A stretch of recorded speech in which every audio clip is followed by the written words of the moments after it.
I bought my first house when I was 25. It was a fixer-upper in a historic district, and I got it for a steal. Everyone said I was crazy to take on so much work, but it was my dream. The house had a lot of original features: beautiful crown molding, a clawfoot tub, and a sweeping grand staircase that led up to the second floor. And that staircase is where the nightmare began. The first few weeks were fine, just dust, debris, and the sound of my own hammering. But then, the noises started. At first, it was just subtle thumps and bumps that I chalked up to the house settling, but it soon escalated. I would hear footsteps on the staircase at all hours of the night. Not heavy adult footsteps, but light, rapid patter, patter, patter, like a small child running up and down the stairs.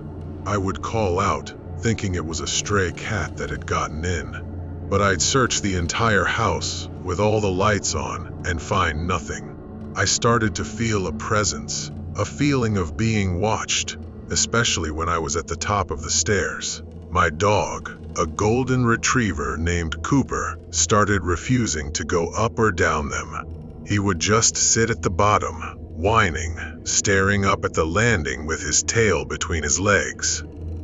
Then I started seeing it. It began as a shadow, a fleeting small shadow darting from the top of the stairs. I would catch it out of the corner of my eye, but it would be gone by the time I turned my head. But I knew what I saw. It was the shape of a child. One night, I came home late from work. The house was completely dark. I opened the door and stood in the foyer for a moment, listening. Nothing. I flicked on the light switch. The chandelier above the staircase flickered and hummed, casting long, dancing shadows. I started to climb the stairs. I was on the 5th step, maybe the 6th, when I looked up. And I saw him. A small boy, no older than 6 or 7, dressed in tattered clothes from a bygone era. He was sitting at the top of the landing, his legs dangling through the banisters. He was looking down at me, his face pale and grimy. He wasn't transparent or ghostly. He was as solid and real as you or me. But his face was wrong. His eyes were completely black, like 2 pools of ink. And he was smiling, a wide, unnatural smile that stretched from ear to ear, revealing a set of perfectly white, pointed little teeth. My blood turned to ice. I couldn't move. I couldn't breathe. I was locked in place, my foot hovering over the next step, staring into the face of this thing. The smile widened, and he raised a small, grubby hand and crooked his finger at me. "Come up and play," he said. His voice wasn't a child's voice. It was a deep, guttural growl that seemed to vibrate through the very bones of the house. It was the voice of something ancient and evil, using a child's form as a mask. I don't know what happened next. I have no memory of moving. The next thing I knew, I was in my car, parked a block away, shaking and soaked in cold sweat. I didn't go back to the house that night. I slept in my car.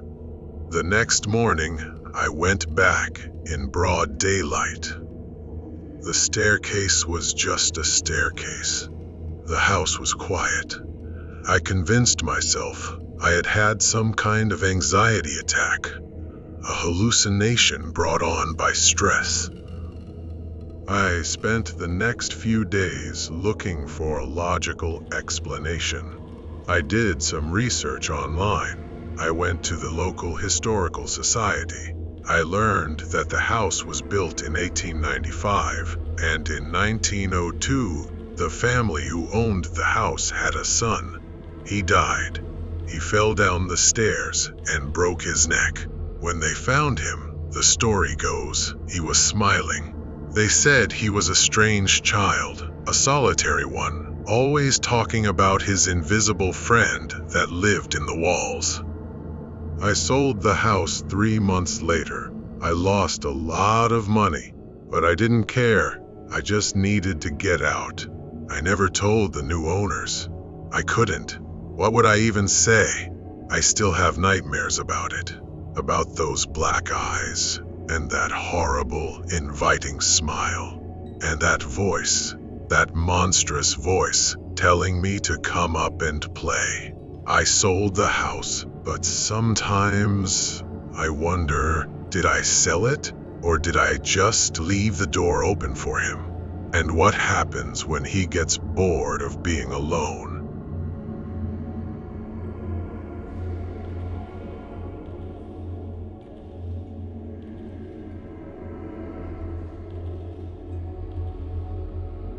I was a long-haul trucker for over 15 years. You see a lot of weird things on the road, especially at night. Staring at endless miles of dark asphalt can really mess with your head. I've seen things I can't explain, but I've always just chalked them up to exhaustion, a trick of the light, or just the mind playing games in the middle of nowhere. But one night, in the panhandle of Oklahoma, I saw something that I will never, ever forget. It was around 3 a.m. I was on a deserted 2-lane highway, a county road I'd taken as a shortcut. There was nothing around for miles, just rolling plains and barbed wire fences. It was pitch black, and the only light came from my headlights cutting a cone through the darkness.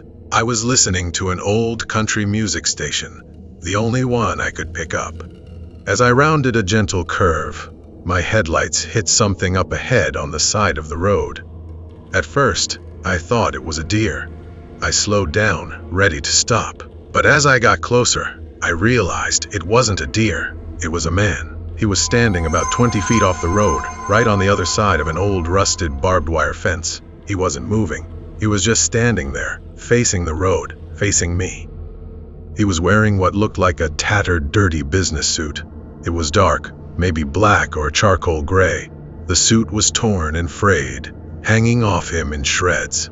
He was tall and impossibly gaunt, like a skeleton draped in cloth. But the worst part was his face, or rather, the lack of one. He didn't have a face. Where his face should have been was just a featureless, flat surface. No eyes, no nose, no mouth, just smooth, pale skin. My first instinct was sheer terror. I slammed on the brakes, my heart pounding so hard I could feel it in my temples.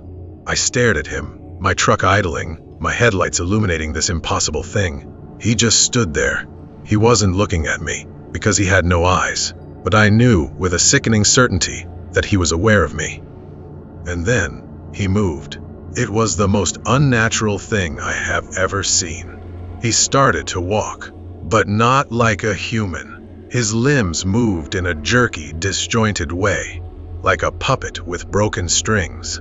His knees bent the wrong way. He shuffled across the ground, his head tilted, his faceless skull aimed straight at my truck.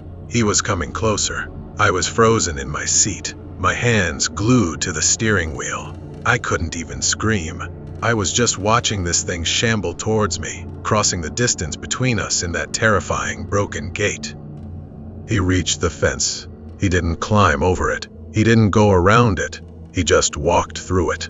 His body slid through the wires like they were smoke, the rusted metal passing through him without resistance. He was a foot away from my driver's side door. He stopped. He turned his blank, featureless head towards me, tilting it, as if examining me, studying me through the glass. And then, he raised a hand. It was an impossibly long, thin arm, and a hand with fingers that were too long, ending in sharp, claw-like nails. He brought his palm to the window and pressed it flat against the glass, right where my face was. I don't know how I got out of there.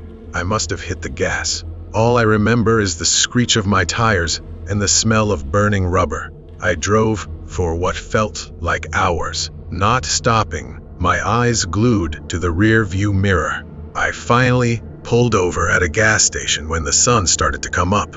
I was shaking so badly, the attendant thought I was having a seizure. He had pressed his hand against my window, and the next morning when the sun came up, I saw it. There was a handprint on the glass, but it wasn't a normal handprint. It was black, like soot, and it was covered in a layer of frost, even though the heater in my truck had been running full blast all night. I tried to clean it off. I used Windex. I used rubbing alcohol. I even used a razor blade. It never came off. I had to sell the truck to a scrapyard. I couldn't stand to see that handprint anymore. I quit trucking soon after. I couldn't face the open road. I still can't tell you what I saw. Some people say it was a skinwalker, a spirit from Native American folklore. Others said I was just losing my mind. My wife, she just thought I had a breakdown. She said I needed to get my head right. But it wasn't a breakdown. I know what I saw.